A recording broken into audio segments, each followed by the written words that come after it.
नमस्कार बच्चों, कैसे हैं आप सब। आशा करती हूँ आप सभी अच्छे होंगे, स्वस्थ होंगे, खुश होंगे और अपनी पढ़ाई भी अच्छे से कर रहे होंगे। तो जैसा कि आप सभी जानते हैं, मैं हूँ आपकी हिंदी की अध्यापिका और मैं स्वागत करती हूँ आप सभी का आईसीटी वर्चुअल क्लासरूम में। और आज हम यहाँ पर एकत्रित हुए हैं पढ़ने के लिए क्लास 12 की हिंदी। क्लास 12 की हिंदी में हम यहाँ पर आज पढ़ेंगे। देखिए, अभी तक हमने क्लास 12 की हिंदी में अपनी आरोह पाठ्य पुस्तक के यहाँ पर काव्य खंड से संबंधित और गद्य खंड से संबंधित काफी सारे चैप्टर्स जो हैं पढ़ लिए हैं, काफी सारे पाठ जो है पढ़ लिए हैं। और मैं आप लोगों को साथ के साथ जो प्रश्न उत्तर होते हैं उनको भी मैं आप लोगों को एक्सप्लेन करती हुई जाती हूँ।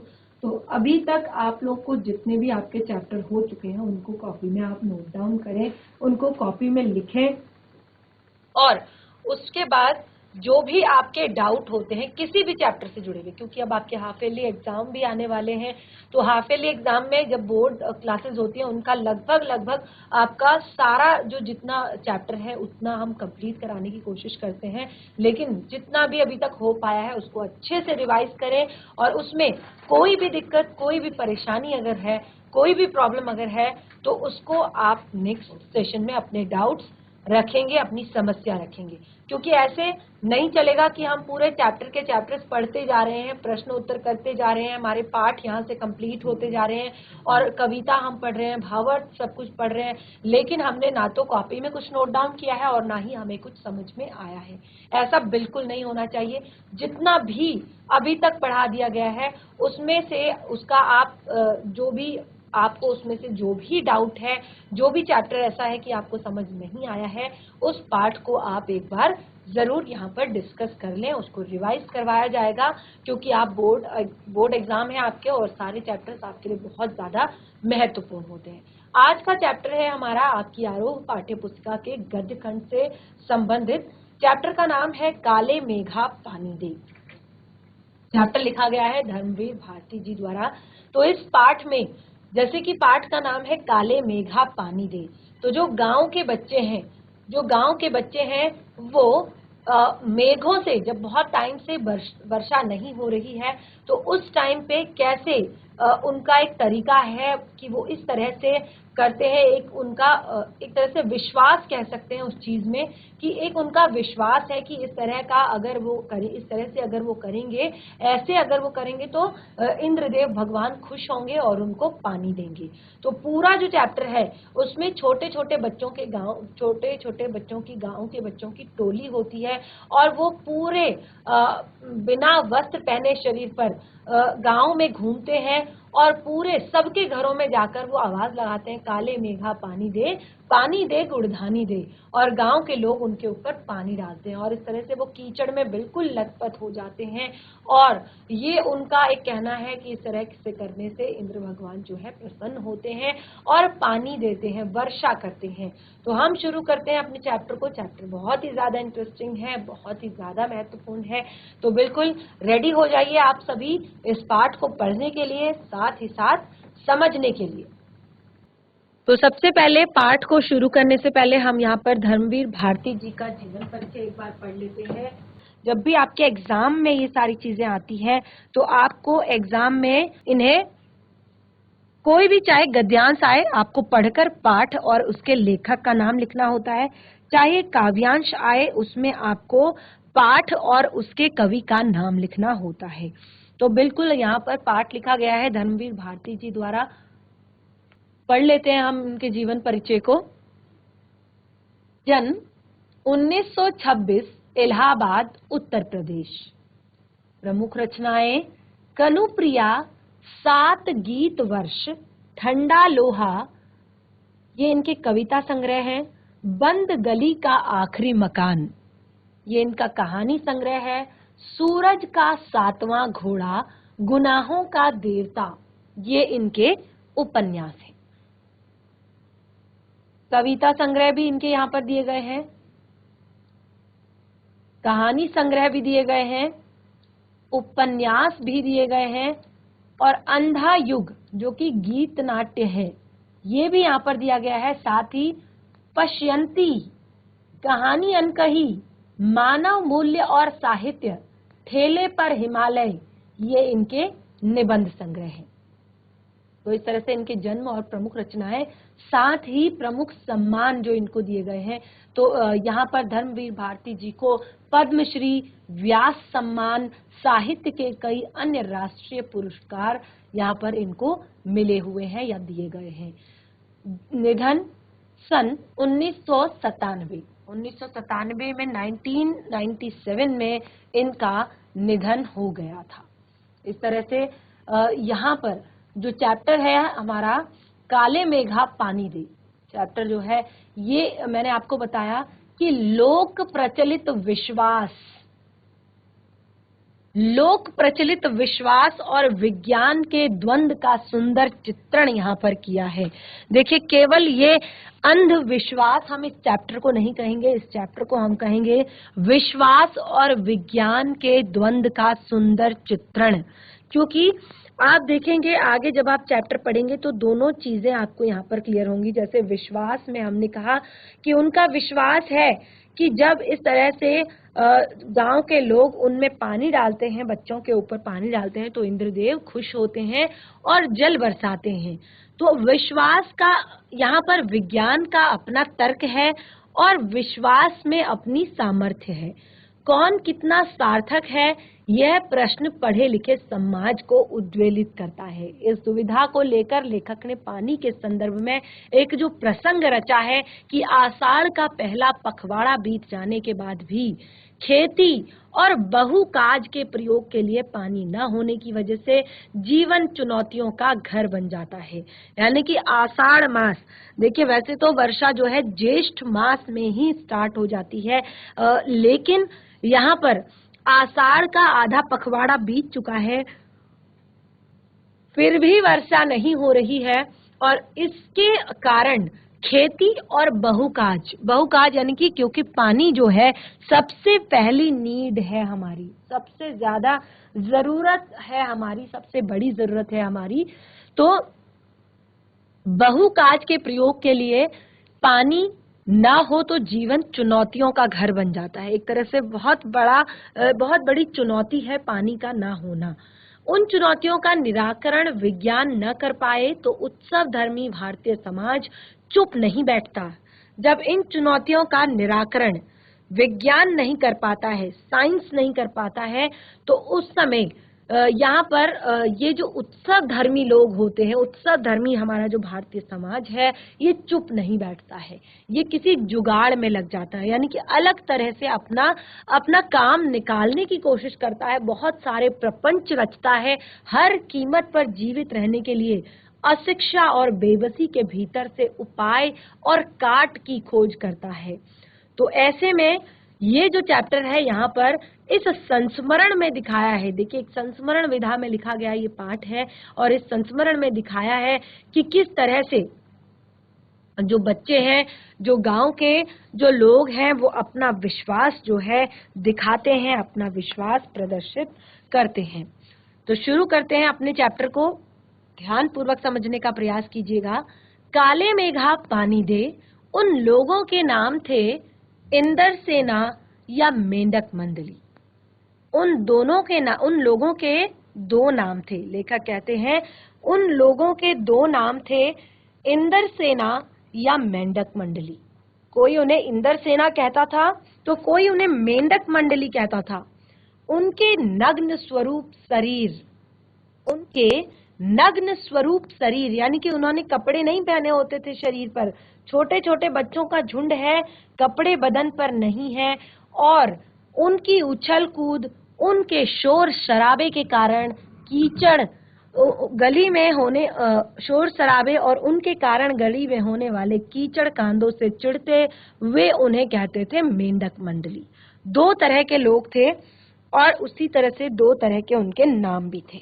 जो ये सोचते थे, जिनका ये विश्वास था कि वो इंद्र भगवान को प्रसन्न करने के लिए ये काम कर रहे हैं, इंद्र भगवान को खुश करने के लिए ये काम कर रहे हैं, तो उन्होंने उनका नाम रखा हुआ था इंदर सेना, इंद्र भगवान की सेना। और इसी तरह जो लोग उनके नग्न स्वरूप यानी कि उनके इस तरह से नग्न बदन और उनकी उछल कूद, उनके शोर शराबे और उनके कारण जो गली में कीचड़ होता था, उस कीचड़ कांदों से चिढ़ते थे, वे उन्हें कहते थे मेंढक मंडली। तो उनकी अगवानी गालियों से होती थी। वे होते थे 10-12 बरस से 16-18 बरस के लड़के, सांवला नंगा बदन, सिर्फ एक जांघिया और कभी कभार सिर्फ एक लंगोटी। एक जगह इकट्ठे होते, पहला जयकारा लगता, बोलो गंगा मैया की जय। जयकारा सुनते ही लोग सावधान हो जाया करते थे। स्त्रियां और लड़कियां छज्जे बारजे से झांकने लगती कि यह विचित्र नंग धड़ंग टोली उछलती कूदती समवेत पुकार रही है, काले मेघा पानी दे, गगरी फूटी बैल प्यासा, काले मेघा पानी दे गुड़धानी दे, काले मेघा पानी दे। तो इस तरह से ये जो इंद्र सेना मेंढक मंडली थी, ये निकल जाती थी गली में अपना शोर मचाते हुए, उछलते हुए, कूदते हुए, एक दूसरे को धकियाते। ये लोग गली में किसी दुमहले मकान के सामने रुक जाते, यानी कि जो 2 मंजिला मकान होता उसके सामने जाकर ये रुक जाते।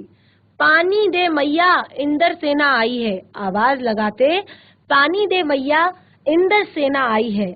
और जिन घरों में जाखीर जेठ या आषाढ़ के उन सूखे दिनों में भी पानी की कमी होती थी, जिन घरों में कुएं भी सूखे होते थे, उन घरों से भी सहेज कर रखे हुए पानी में से बाल्टी या घड़े भर भर कर इन बच्चों को सर से पैर तक तर कर दिया जाता था।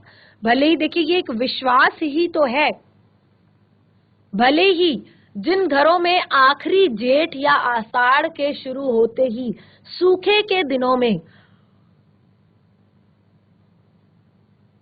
पानी की कमी होती थी, जिन घरों के कुएं भी सूख गए होते थे, उन घरों से भी सहेज कर रखा हुआ ये पानी बाल्टी या घड़ों में भर भर कर इन बच्चों के सरों तक, इन बच्चों के सर से पैर तक डाल दिया जाता था।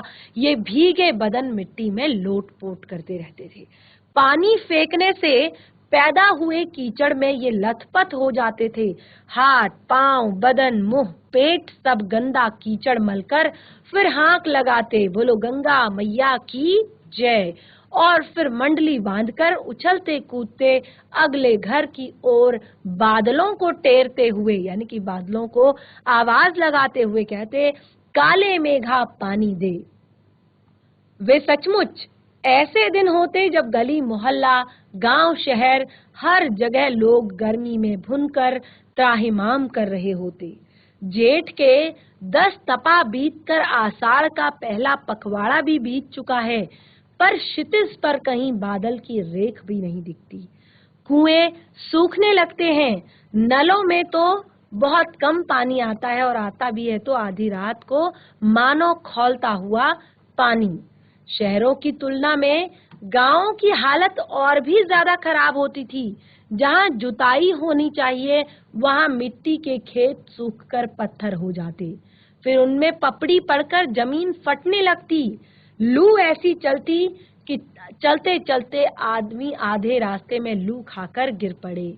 ढोंग ढंगसर प्यास के मारे मरने लगते, लेकिन बारिश का कहीं नाम नहीं।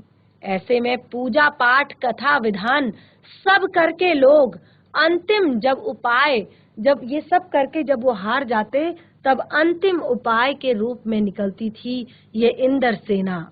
वर्षा के बादलों के स्वामी है इंद्र, और इंद्र की सेना टोली बांधकर कीचड़ में लथपथ होकर निकलती थी, पुकारते हुए मेघों को, पानी मांगते हुए प्यासे गलों और सूखे खेतों के लिए।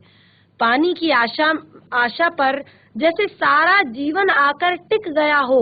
बस एक बात मेरी समझ में नहीं आती, लेखक कहते हैं, बस एक बात मेरी समझ में नहीं आती कि जब चारों ओर पानी की इतनी कमी है, घरों में पानी को इतनी कठिनाई से इकट्ठा किया हुआ है, तो बाल्टी भर भर कर इन पर फेंकते क्यों हैं? यानी कि बाल्टी भर भर कर इन बच्चों पर फेंकते क्यों हैं? ये कैसी निर्मम बर्बादी है पानी की। इस तरह से देखिए, बिल्कुल इस तरह का सीन हुआ करता था कि जो 2 मंजिले मकान होते थे, ज्यादातर जो ये इंद्र सेना थी ये 2 मंजिले मकानों पर रुकती थी और वहां पर घर की जितनी भी महिलाएं हैं, स्त्रियां हैं, लड़कियां हैं, वो सब उनके ऊपर पानी उड़ेला करती थी और वो बिल्कुल इस तरह से पानी में कीचड़ से लथपथ हो जाया करते थे, लोट-पोट हो जाया करते थे। कितनी क्षति होती है इस तरह के अंधविश्वासों से। कौन कहता है इन्हें इंद्र की सेना। अगर इंद्र महाराज से ये पानी दिलवा सकते हैं तो खुद के लिए पानी क्यों नहीं मांग लेते? क्या मोहल्ले भर का पानी नष्ट करवाते घूमते हैं? नहीं, यह सब पाखंड है, अंधविश्वास है। ऐसे ही अंधविश्वासों के कारण हम अंग्रेजों से पिछड़ गए और उनके गुलाम बन गए। तो अब यहाँ पर लेखक अपने मन की बात यहाँ पर कर रहे हैं और कहते हैं, मैं असल में था तो इन्हीं मेंढक मंडली वालों की उम्र का, पर कुछ तो बचपन के आर्य समाजी संस्कार थे और एक कुमार सुधार सभा कायम हुई जो उसका उपमंत्री बना दिया। सो समाज सुधार का जोश कुछ ज्यादा ही था। अंधविश्वासों के खिलाफ तो तर्कस में तीर रखकर घूमता था मैं। मुश्किल यह थी कि मुझे अपने बचपन में जिससे सबसे ज्यादा प्यार मिला वह थी जीजी। तो लेखक अपने बारे में कहते हैं कि मैं भी बहुत ज्यादा बड़ा नहीं था, मैं भी छोटा था, उसी मंडली की आयु के बच्चों के जितना मैं था, लेकिन बचपन के जो आर्य समाजी संस्कार मेरे में थे और फिर उसके बाद एक कुमार सुधार सभा का कायम की गई, उसका उपमंत्री उन्हें बनाया गया। साथ में फिर अंधविश्वासों के खिलाफ वो कहते हैं मैं तर्कस लिए जेब में हमेशा घूमता था। मगर मुश्किल यह थी कि मुझे बचपन में जिससे सबसे ज्यादा प्यार मिला वो थी जीजी, और यूं मेरे रिश्ते में कोई नहीं थी। उम्र में मेरी माँ से भी बड़ी थी, पर अपने लड़के बहू सबको छोड़कर उनके प्राण भी मुझी में बसते थे। वे थी उन तमाम रीति रिवाजों, त्योहारों, पूजा अनुष्ठानों की खान जिन्हें कुमार सुधा सभा का यह उपमंत्री अंधविश्वास कहता था। तो लेखक को कुमार सुधार सभा का उपमंत्री बनाया गया था और लेखक कहते हैं कि जो यहाँ पर जो उनकी जीजी थी वो उनसे बहुत ज्यादा प्यार करती थी और वो लगभग उनकी माँ की उम्र की थी, और यहाँ पर उनके जो पूरे प्राण थे वो लेखक में ही बसते थे और वे थी उत्तम रीति रिवाजों, तीज त्योहारों, पूजा अनुष्ठानों की खान। यानी कि वो इन सब चीजों को वो बहुत अच्छे से जानती थी, इन सब चीजों को वो बहुत अच्छे से करती थी और उन्हें कुमार सुधार सभा का यह उपमंत्री अंधविश्वास कहता था। यानी कि जो काम वो करती थी उन्हें यह विश्वास कहते थे, कौन? लेखक, और उन्हें जड़ से उखाड़ फेंकना चाहते थे। ऐसे अंधविश्वासों को समाज से उखाड़ फेंकना चाहते थे, पर वो कहते हैं कि यह मुश्किल थी कि उनका कोई भी पूजा विधान, कोई भी त्योहार, कोई भी अनुष्ठान मेरे बिना पूरा नहीं होता था। दिवाली है तो गोबर की कौड़ियों से गोवर्धन और सतिया बनाने में लगा हूँ। जन्माष्टमी है तो रोज 8 दिन की झांकी कर तक को सजाने और पंजीरी बांटने में लगा हूँ। हर छठ है तो किसी छोटी रंगीन कुल्हाड़ियों में भूजा भर रहा हूँ, किसी में भुना चना, किसी में भुनी मटर, किसी में भुने आरवा चावल, किसी में भुना गेहूं। जी यह सब मेरे हाथों से कराती थी ताकि मुझे उनका पुण्य मिल सके, केवल मुझे।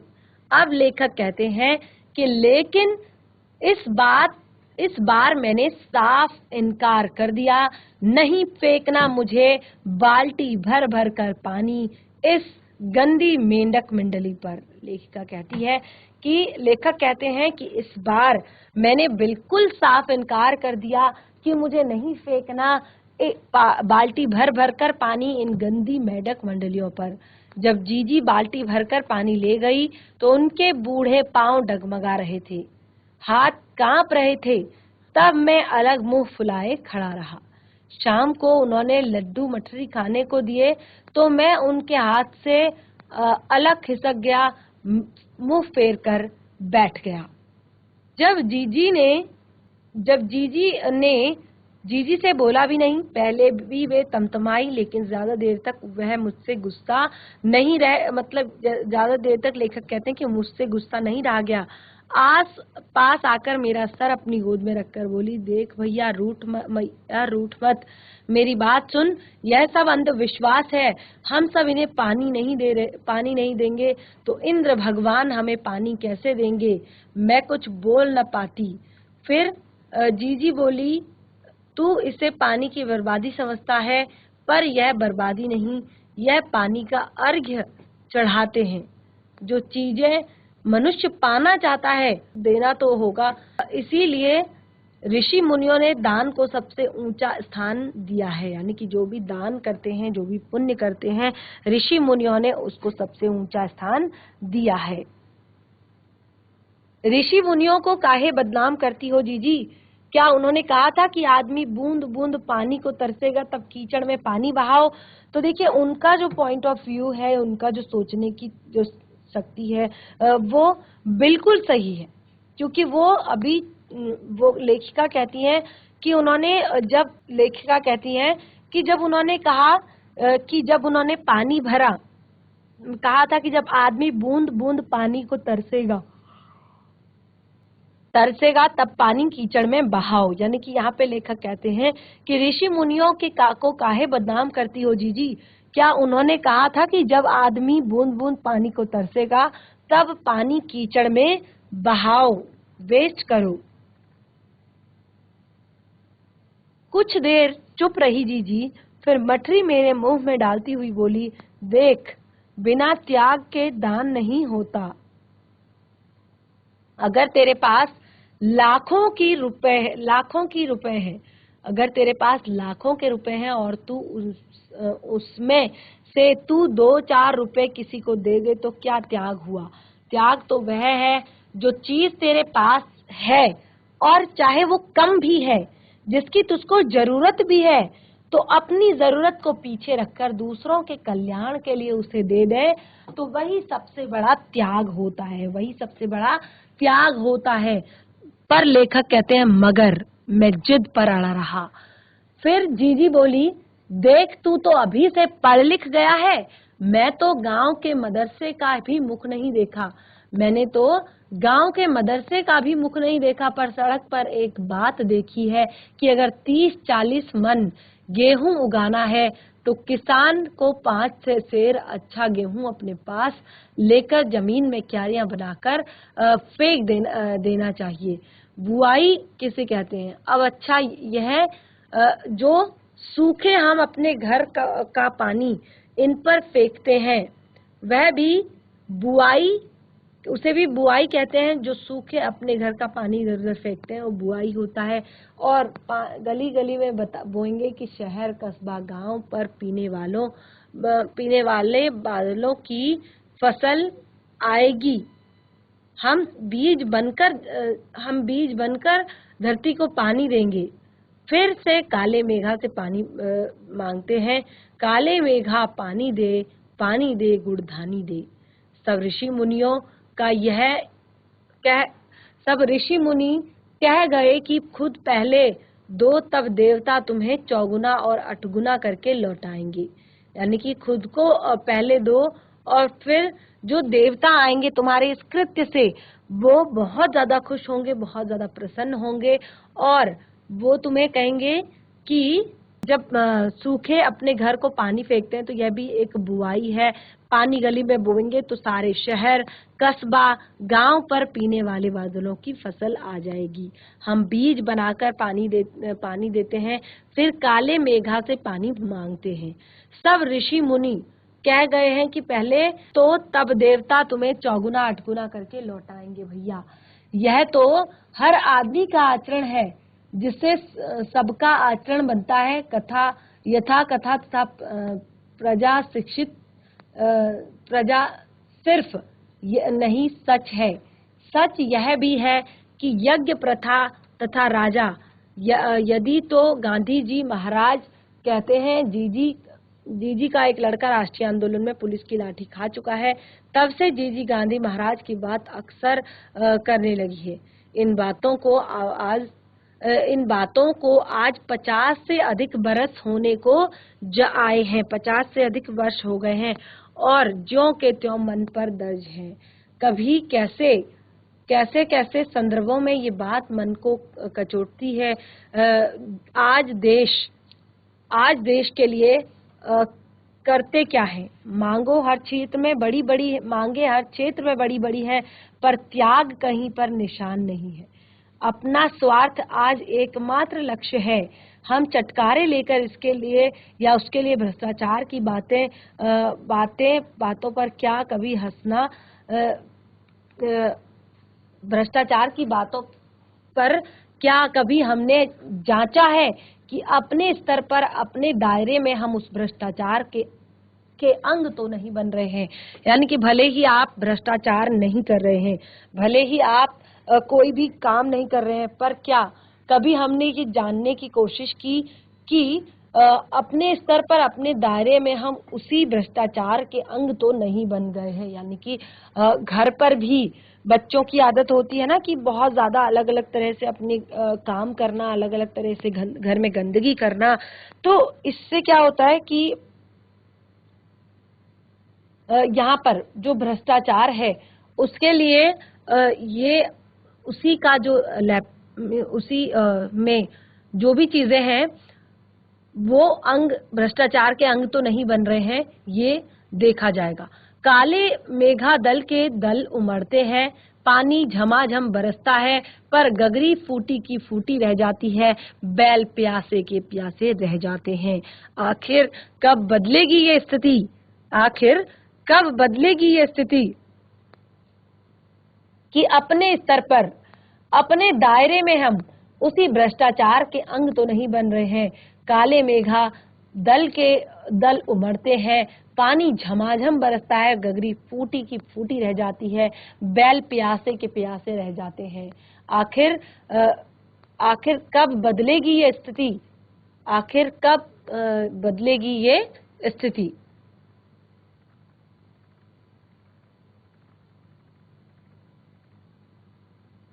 देखिए चैप्टर हमारा यहाँ पर कंप्लीट हो चुका है।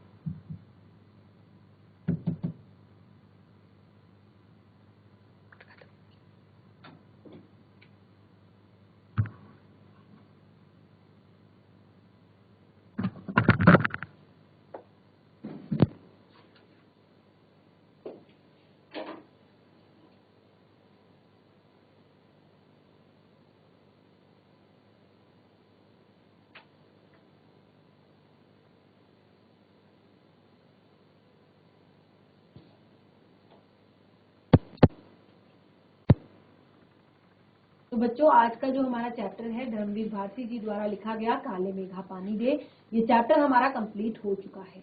आगे यहाँ पर पाठ से जुड़े हुए प्रश्नोत्तर हैं जिन्हें हम नेक्स्ट सेशन में पाठ के सार के साथ डिस्कस करेंगे। तो आज का जो हमारा सेशन है वो यहीं पे समाप्त होता है। जो चैप्टर हमने पढ़ाया है उसको घर पर एक बार जरूर रिवाइज करें। चैप्टर परीक्षाओं की दृष्टि से महत्वपूर्ण है। तो आज का सेशन हमारा यहीं से समाप्त होता है। हम मिलेंगे अपने नेक्स्ट सेशन में, तब तक के लिए धन्यवाद। आपका दिन शुभ हो।